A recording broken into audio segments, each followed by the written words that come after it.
ರೈತ ನನ್ನ ಒಂದು FID ಬ್ಲಾಕ್ನಾಗ ಹಾಕಿದ್ದಾರೆ. ನಾನು ಜೋಳವನ್ನು ಬೆಳೆದಿದ್ದೀನಿ. ನನ್ನ ಹೊಲದಾಗ survey number 293/3, survey number 6/1, survey number 6/9, survey number 14/1 ಇವು 3 ಸರ್ವೆ ನಂಬರ್ಗಳು ಏರಂದಡ್ಡಿ ಗ್ರಾಮದಲ್ಲಿ ಬರುತ್ತದೆ.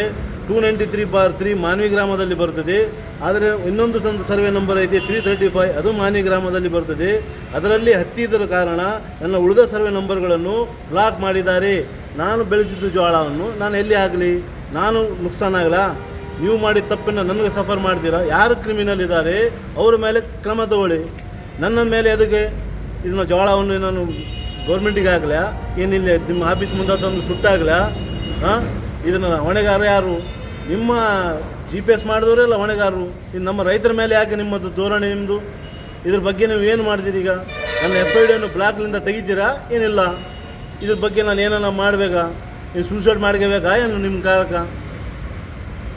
ನಾವೊಬ್ಬ ರೈತ, ಬಡ ಕುಟುಂಬದಿಂದ ಬಂದಿದ್ದವ್ರು ನಾವು. ಈಗ ನಾವು ನಿಮ್ಮನ್ನೇ ನಂಬಿನೋ ಜೋಳ ಬೆಳೆದಿದ್ದೀವಿ. ನೀವು ಈ ಥರ ಮಾಡಿದರೆ ನಾವು ಯಾರು ನಮ್ಮ ಗೋಳು ಯಾರನ್ನ ತೊಳ್ಕೋಬೇಕು? ಈ ಕೃಷಿ ಇಲಾಖೆಗೆ ಬಂದು ಕೇಳಿದ್ರೆ ಅವರಿಲ್ಲ ನಮ್ಗೆ ಗೊತ್ತಿಲ್ಲ, DC ಸಾಬ್ರಿಗೆ ಹೋಗಿ ಭೇಟಿ ಆಗಂತಾರೆ. DC ಸಾಬ್ರು AD ಸಾಬ್ರಿಗೆ ಹೋಗ್ರಿ ಅಂತಾರೆ. ಬರೀ 4 ದಿನದಿಂದ ಬರೀ ಆಫೀಸ್ ಅಲೆದ್ರಾಗ ಮುಗೀತು. ಇವತ್ತು ಕೇಳಿದರೆ AD ಸಾಬ್ರು ಆಫೀಸ್ನಾಗಿಲ್ಲ, ಲಾಸ್ಟ್ ಡೇಟ್ ಐತಿ, ಆಯ್ತು ನಿಮ್ಮದು ಮುಗೀತು, ಬರೋದಿಲ್ಲ ಅನ್ನಕತ್ತಾರ. ಹೆಂಗೆ ಮಾಡಮ್ ಸರ್ ಇದ್ರಿಗೆ? ಅಲ್ಲ ಸರ್, ಈಗ ನೀವು ಕೃಷಿ ಇಲಾಖೆಗೆ ಬಂದಿರಿ, ಮಾನವ ಕೃಷಿ ಇಲಾಖೆಗೆ ಅಧಿಕಾರಿಗಳು ಏನು ಹೇಳಕತ್ತಾರೆ?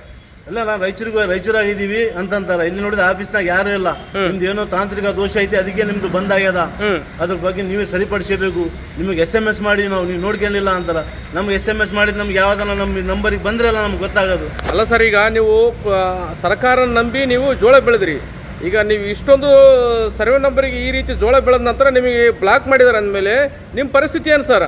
ಅಕ್ರಮಕೋರರಿಗೆ ಮಾತ್ರ ಅವಕಾಶ ಇದೆನಾ, ಅಥವಾ ನಿಮ್ಮ ನಿಜವಾದ ರೈತರಿಗೆ ದ್ರೋಹ ಇದೆನಾ? ನಿಜವಾದ ರೈತರಿಗೆ ದ್ರೋಹ.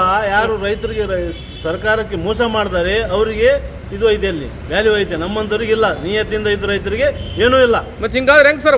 ಬಡ ರೈತರ ಪರಿಸ್ಥಿತಿ, ನಿಜವಾದ ರೈತರ ಪರಿಸ್ಥಿತಿ ಎಲ್ಲಿಗೆ ಹೋಗ್ಬೇಕು? ಎಣ್ಣೆ ಕುಡಿಬೇಕು, ಸಾಯಬೇಕು, ಎಲ್ಲ ಗೌರ್ಮೆಂಟಿನ ಹೆಸರು ಮೇಲೆ ಬರೆದು.